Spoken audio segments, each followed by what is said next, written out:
again. After a bruising year dominated by the fallout from the unrest in July, problems paying its workers' salaries, and now the release of the state capture report, ANC leaders have descended on Limpopo this weekend for the January 8 anniversary events.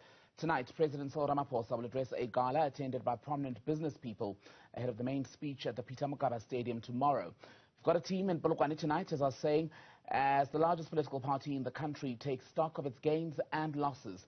They are Newzroom Afrika anchor Xoli Mngambi, senior politics reporter Ziyanda Ngcobo. But first, let's go to Pelane Phakadi, our reporter who has just been listening this afternoon to remarks made by the party president, Pelane Phakadi, and Cyril Ramaphosa still very much trying to assure, especially the youth of the ANC, that the party can still return to its former glory. The league can still return to its former glory, he says, only if they can emulate Peter Mokaba as one of the people that led fearlessly and militantly the Youth League of the African National Congress. He said that the league in itself has collapsed over the last few years. As a matter of fact, was very much disappointed in what he had been seeing. As a matter of fact, he also thinks that the crop of leadership that is there has the capability to lead the African National Congress Youth League only if they could be united and as well be able to bring about, to destroy all kind of factionalism that they may be finding themselves in.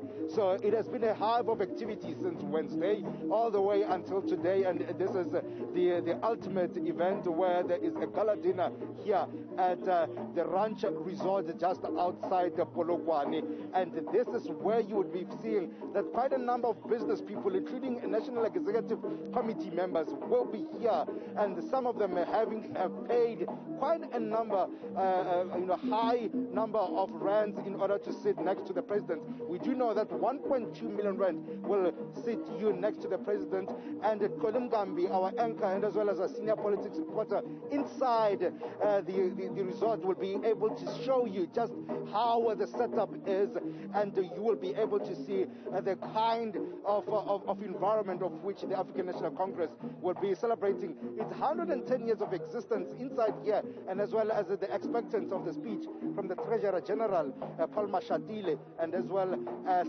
Cyril Ramaphosa as the president of the party. Pelane Phakadi, thank you very much for that. As Pelane was saying, we've got both Xoli and Ziyanda live for us at the venue for this gala. And Ziyanda, the stakes could not be higher for the ANC this year.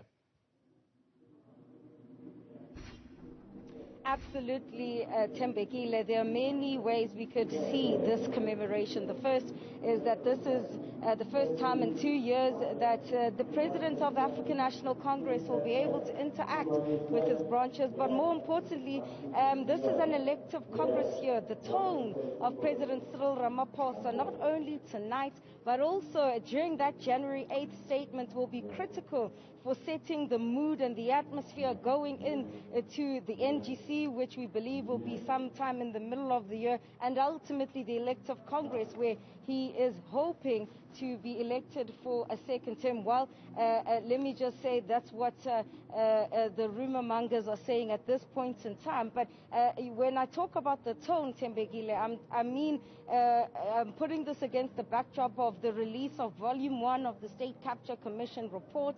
How soon will he be acting on the recommendations of Justice Raymond Zondo? The business people in the room today, especially those who paid 1.2 million rand to sit next to the president, what will they be wanting him to say about corruption, the state of law enforcement agencies, and ultimately the economy of Limpopo and wherever these business people come from? So certainly the stakes are very high this year, Tembekile, and it will all depend then on how the branches are feeling going into this January 8th statement.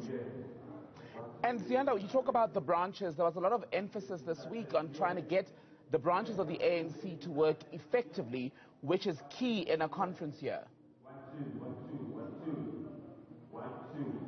Absolutely, and you'll know the phrase "amandla asemasebeni" to say that the power lies with the branches. The rank and file of the African National Congress are the ones that are meant to chart the way forward in terms of not only their regions or their provinces, but ultimately at a national conference, I should say, you'll know that provinces such as Limpopo, which has increased over the years its membership, I think it's the third largest after KwaZulu-Natal and Mpumalanga, to consolidate their power base. And what makes this year important is that due to the COVID-19 pandemic, the branches have not been able, to meet and to really discuss issues. And that's why then what we see tomorrow from the branches coming in from different provinces will give us a sense of where they are now, how their senses are about, the leadership of the organization. It will also be an opportunity for the branches, when that elective conference takes place, to give an indictment on President Cyril Ramaphosa's tenure as president. And I tell you what, if what we've seen in the last 48 hours is anything to go by, we can expect, I think, a shaky start, given the president being whisked away from that Lilian Ngoyi lecture this afternoon with the ANC Youth League. There's a lot of energy that is being expended into branch processes, but Thembekile will have to then see how this ultimately all unfolds. And Zianda, what you're telling us now segues precisely to the event where Pelani was, where the Youth League had gathered, the Peter Mokaba Memorial Lecture, Pelani. And let's talk about the issue of gatherings during the ANC's celebration events this week. Yesterday, the president left a Women's League Lilian Ngoyi Memorial Lecture. We were told it was due to COVID-19 safety protocols. Were they observed much better today? Well, I'll tell you what, Thembekile, not really, and this is exactly it. It's the order and how even things that may be innocent are also viewed through a factional prism, Thembekile, and that's why I specifically asked the ANC Women's League President, Batabile Dlamini, whether or not the ANC Women's League feels snubbed by the president. Why did I ask that? Because we've seen President Cyril Ramaphosa addressing halls that were far more packed than that of the hall in Laboa Khomo yesterday. And so this is why you're seeing, in terms of the reaction, a lot of people not believing that this was just simply the cancellation of that event was simply as a result of a lack of COVID-19 compliance, and that perhaps then there were some serious security issues that we needed to be aware of. And this also then segues, and many have actually placed this against the backdrop of what we've seen in the last week. When we look at the fires in Parliament, within 48 hours there were 2 fires, or if we look at the vandalism of the Constitutional Court. Now, law enforcement authorities are saying, well, we cannot actually link all of these things together, but what it does tell us is that there are some serious gaps within our intelligence. And what we saw yesterday also then, it happened just too soon after these recent events, knowing how internal factionalism within the ANC has affected the governance of this country. Zianda, let's leave it there for now. Stand by. Xoli Mngambi, Newzroom Afrika anchor, also at the venue for that gala. And Xoli, you were able to speak to ANC NEC member and Police Minister Bheki Cele. The party is not too keen on linking the fire at Parliament, the vandalism at the Constitutional Court, and today's fire at the Justice Department in the Western Cape. But I wonder if they still feel, as they did yesterday, that this will be a secure event as far as the safety and security of the leadership and indeed the membership. Well, Thembekile, it's as though you were listening very attentively to Bheki Cele as I spoke to him a little earlier, and quite right that he says you can't link all of these events that have taken place at the start of the first week of January 2022. What a way to get into 2022, Thembekile, where South Africans and the general state of safety and security in the country, you only have to go back to the events of July 2021, over 300 people killed as a result of the July unrest. And so when we kick off the year in this fashion, it's only understandable that South Africans would be worried about the state of safety, which is why there was quite a lot of a dismissive attitude, if I could put it that way, with the reasoning that was used for taking away the president from that Lilian Ngoyi memorial lecture he was meant to give, to say, surely this must have been some security threat. If you're going to use the excuse that COVID-19 regulations were being flouted, well, we've seen the president in many other events where he was in a much more crowded situation and none of the whisking away happened. It's a word, by the way, it's a phrase that Begitele was quite unhappy about, to say you can't say the president was whisked. He simply walked away because of COVID regulations. But Thembekile, as we started this conversation, we've got to see and frame this in the broader context of security in the country. What happened in July last year, what happened earlier this year in Parliament, and then you have the Constitutional Court, the very symbol of our democratic, of our constitutional democracy, the Constitutional Court, being attacked with a hammer by a lone person. That only can raise fears to South Africans as to what will this year look like, in particular, Thembekile, as the ANC gets into the presidential elections. At the end of this year, in December, the ANC is going to go and elect a new president. Will that be President Cyril Ramaphosa? Well, we are going to have to wait and see. But the important thing here, Thembekile, is that the political observers have always said over the years that whenever there is instability in the governing party, the ANC, there will most certainly be instability in government. And might the events that have started this year be a prism through which South Africans must look as to how the rest of the year is going to look like? I don't know. Claudie, very briefly, because we have to go to Zianda in a moment, but you talk about the ANC going to Polokwane for these January 8 celebrations. Well, they are choosing, in fact, not to call it celebrations precisely because of the drama of the past year. But we cannot ignore that the party, the last time the party was watched this closely as it went to Polokwane, there was a lot of internal drama back then, 2007, the conference that removed the then president Thabo Mbeki, where Jacob Zuma then took over. And you wonder, while this is not an elective conference, could it be a seminal point in the history of the movement?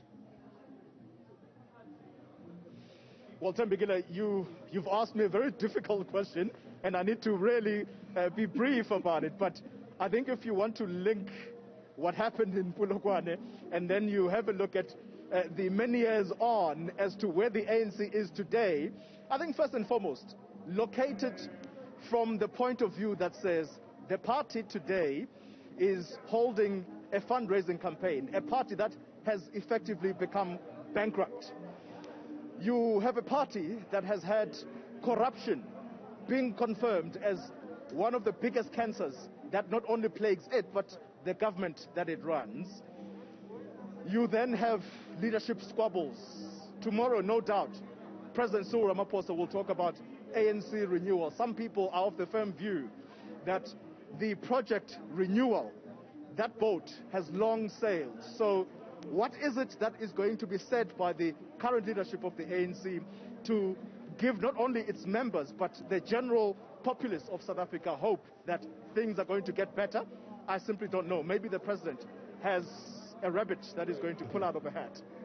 Claudine, can be difficult question, well handled. Thank you for now. Zianda, let's come back to you. You've got with you a crucial part of the Tripartite Alliance, Zingiswalosi from COSATU. Absolutely, Koli, and it's important to speak to Zingiswalosi because the reason why this gala dinner is equally as important is because it's a fundraising event, and you and I and the rest of the country know the financial woes that the ANC has faced with its staffers. And how embarrassing is it then, Ms. Losi, that staffers haven't been paid for months and you lead the biggest labor federation in the country? It is indeed embarrassing. That is why NIHAO, as one of our biggest affiliates, is organizing the staffers of the African National Congress, because it can only be correct that COSATU is found dealing with these issues, not just theoretically or being politically correct about them, but indeed doing what a trade union should do in representing those workers. And that is why some of us are here, and we're making those contributions through the fundraising of this gala dinner to ensure that the workers do not go home with nothing, as they have already suffered. But it is important also to remind the African National Congress that when we say, and when actually the African National Congress defines workers as the reliable ally of the left, it must be because they are also believing in that and understand that when you want to make a better life for all, it starts within, at home.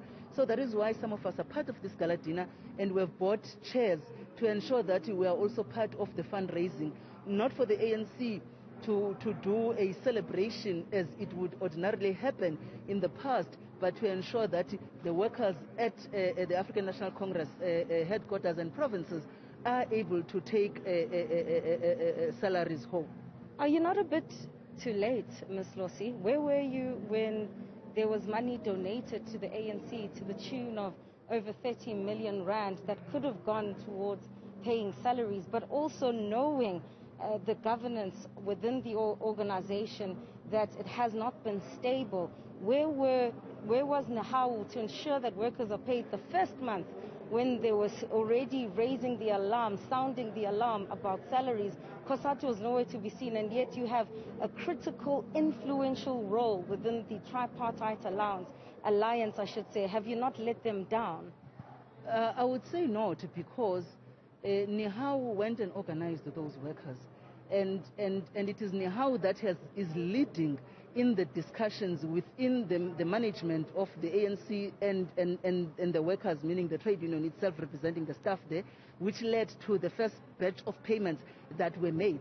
But of course, Nihau can be the best trade union to be able to respond, because on a day-to-day issues, on those issues that they are dealing with workers, they are the ones that are representing. Remember, as much as we're in alliance with the ANC, but the ANC is a workplace for workers, and the Federation COSATU relies on a union organizing in that workplace to ensure that workers are truly represented.